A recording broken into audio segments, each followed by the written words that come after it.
اور ان کو نوح کا قصہ پڑھ کر سنا دو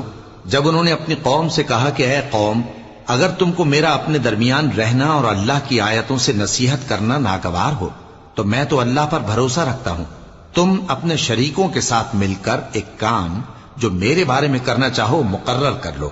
اور وہ تمہاری تمام جماعت کو معلوم ہو جائے اور کسی سے پوشیدہ نہ رہے، پھر وہ کام میرے خلاف کر گزرو اور مجھے مہلت نہ دو۔ اب اگر تم نے منہ پھیر لیا تو تم جانتے ہو کہ میں نے تم سے کچھ معاوضہ نہیں مانگا، میرا معاوضہ تو اللہ کے ذمے ہے، اور مجھے حکم ہوا ہے کہ میں فرما برداروں میں رہوں۔ پھر ان لوگوں نے ان کی تکذیب کی تو ہم نے ان کو اور جو لوگ ان کے ساتھ کشتی میں سوار تھے سب کو طوفان سے بچا لیا اور انہیں زمین میں خلیفہ بنا دیا، اور جن لوگوں نے ہماری آیتوں کو جھٹلایا ان کو غرق کر دیا۔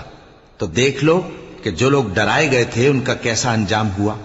پھر نوح کے بعد